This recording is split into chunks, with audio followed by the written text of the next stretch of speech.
Ang tanong, what are the essential details about the concept of state? Kung bago ka sa channel na ito, huwag kalimutang pindutin ang like, subscribe button, at notification bell para otomatiko kang maa-update sa mga latest videos na tiyak na makakatulong sa iyo.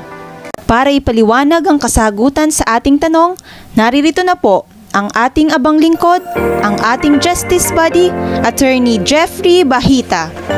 isang mapagpalang araw sa ating lahat. Concept of the state. AIMSMART, your review authority. Sa puntong ito, aalamin natin ang mga konsepto, definition, at elemento ng isang estado. Paano ba natin masasabi na ang isang bansa ay estado? Ano ang pinagkaiba ng estate sa government? According to Garner, Introduction to Political Science, It is a community of persons, more or less numerous, permanently occupying a definite portion of territory, independent of external control, and possessing government to which a great body of the inhabitants render habitual obedience. pansinin natin ang mga kataga na may salungguhin. Kung mapapansin natin, meron tayong community of persons. Ang isang estado ay komunidad daw ng mga tao na may territory at independyente sa kontrol ng kahit na anong bansa at meron tong sariling gobyerno. Ang isa pang definition ng state according to CIR versus Campus Rueda na dinesisyonan ng ating kataas-taasang hukuman noong October 29, 1971. A politically organized sovereign community independent of outside control, bound by ties of nationhood, legally supreme within its territory, acting through a government functioning under a regime of law. Pansinin natin ang mga katagang may salungguhin. Nagsimula yan sa sovereign.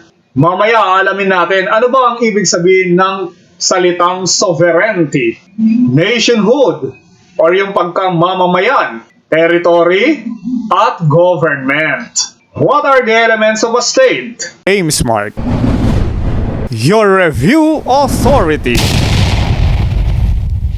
The following are the elements of a state. Una, people. Ikalawa, territory. Ikatlo, sovereignty. At ikaapat, government.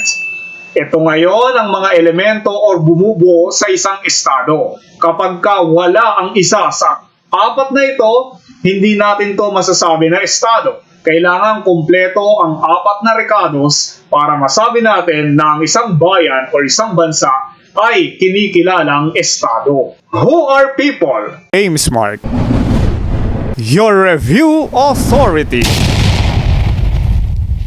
Yan ang unang elemento ng estado. People as defined by Garner, Introduction to Political Science. It refers to the mass of population living within the state. Mass of population living within the state. Ibig sabihin, ito yung bumubuo. Ito yung mga nakatira dun sa estado. Kung pansinin natin, pag sinabing people, hindi dinistinguish whether citizen or alien. Ibig sabihin, kahit halimbawa sa Pilipinas, kahit Pinoy o kaya naman ibang lahi, basta nandito sa Pilipinas, yan ay kinukonsidera bilang bahagi ng elemento na people. Also, it refers to functionaries or subject to be governed. Sinabi pa sa pangalawang definition na ang people ay subject to be governed. Ibig sabihin, ito yung mga tao na pinamamahalaan ng pamahalaan. What are the smallest states in point of population? Alamin natin ano ba yung mga pinakamaliliit na estado pagdating sa punto ng population. AIMSMART, your review authority. According to www.howdareshe.org, ito ang tatlong pinakamaliliit na estado sa buong mundo. Una, Nauru.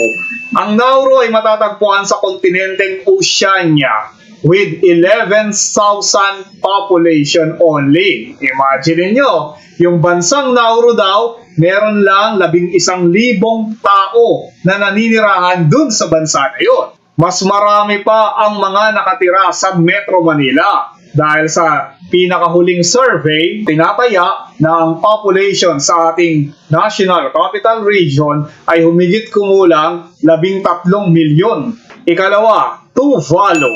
Ang Tuvalu ay nasa kontinente rin ng Oceania na may humigit kumulang 10,200 populasyon. Konti lang ang diferensya ng Tuvalu sa Nauru. At ang pinakamaliit na estado pagdating sa population ay walang iba kundi ang Vatican. Ang Vatican ay matatagpuan sa kontinente ng Europa na may humigit kumulang 799 population. Ngayon, what are the biggest states in point of population?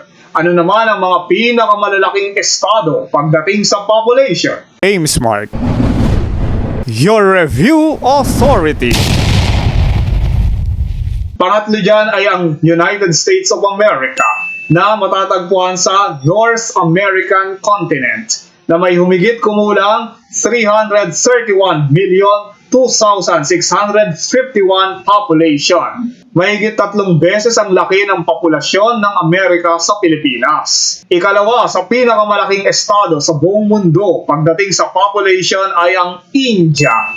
Ito ay matatagpuan sa kontinente ng Asia with 1,380,004,385 population. Ang dami pala ng mga taga-India. Karamihan dyan yung mga Bombay. Nung bata tayo nakikita natin yung mga Bombay na nakamotor, nag-aalok ng kung ano-ano. Pangangkanta yan sabi nila, kami Bombay galing sa India.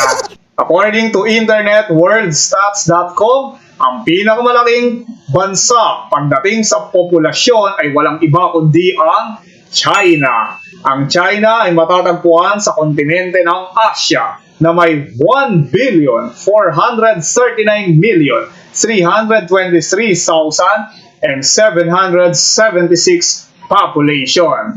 Ganon kalaki ang China. Dumako tayo sa ikalawang elemento ng estado. What is territory? AIMSMART, your review authority.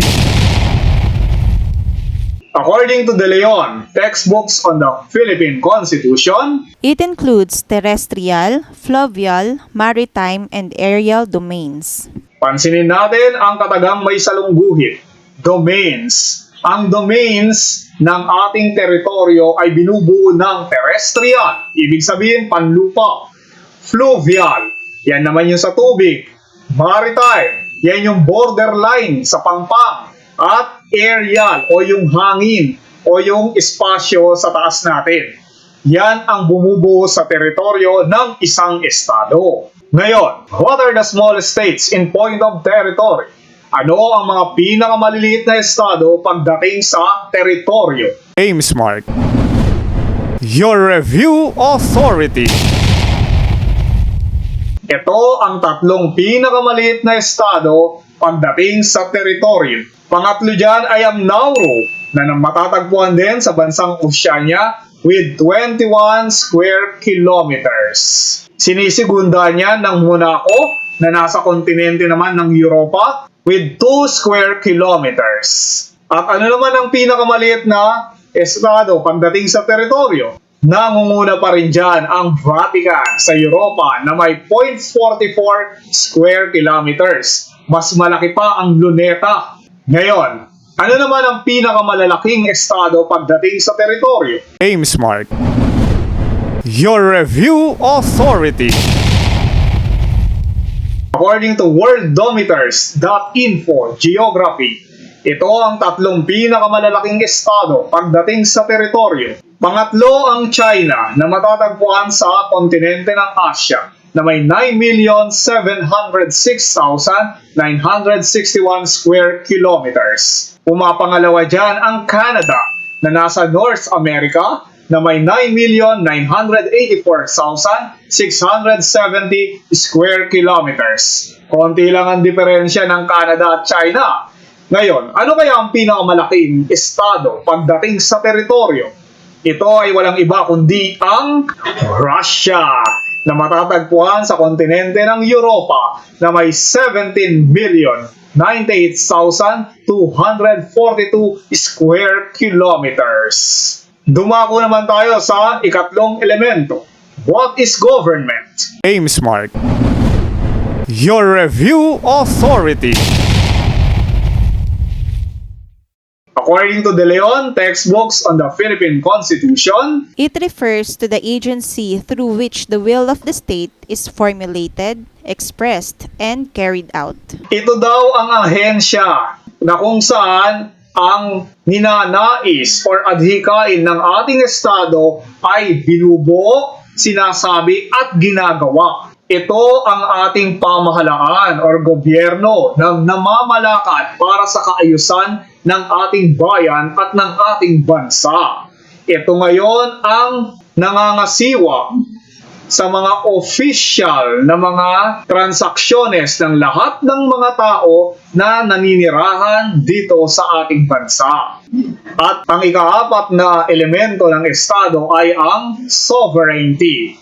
What is sovereignty? AIMSMART, your review authority. It refers to the supreme power of the state to command and enforce obedience to its will from people within its jurisdiction and to have freedom from external control. Pansinin natin ang mga katagang may salungguhit. Sinasabi dito na ang sovereignty or soberenya ay supreme power. Ito daw ang pinakamalakas na kapangyarihan. Para saan? Para utusan yung mga tao na sumunod sa ninanais ng gobyerno. At ang ikalawang konsepto ng sovereignty ay kalayaan mula sa ibang bansa. Anong ibig sabihin yan? Pag-aralan natin ang dalawang manifestations ng soberenya. AIMSMART, your review authority. Meron tayong internal at external. Pag sinabing internal sovereignty, It refers to the power of the state to rule within its territory. ito yung soberenya or kapangyarihan ng Estado na mamahala or mangasiwa sa kanyang sariling teritoryo. Ibig sabihin, lahat ng gustong sabihin ng Estado ay dapat sundin ng lahat ng mga tao na naninirahan dito sa ating bansa. Ang ikalawang manifestation ng soberenya ay External. It refers to the freedom of the state to carry out its objectives without control by other states. freedom or kalayaan daw ng Estado na mamalakad sa kanyang sariling bansa nang walang kontrol mula sa ibang bansa. Ibig sabihin, independyente ang isang Estado, malaya, hindi kolonya ng kahit na anong bansa. Halimbawa, ang kasaysayan ng Pilipinas ay magsasabi na ang ating bansa noong unang panahon ay nasa pamamalakad or kolonya tayo ng Espanyol na sinundan naman ng mga Amerikano at ng mga Hapon. Pagkatapos niyan, naging malaya na ang ating bansa. Yan ang tinatawag na external sovereignty. Nabitin ka ba sa ating talakayan? Panoorin mo ang iba pang videos ng ating Justice Body. Dahil ang sabi sa Kawikaan 13:20, ang nakikisama sa may unawa ay magiging matalino, ngunit ang kasama ng mangmang ay masusuong sa gulo.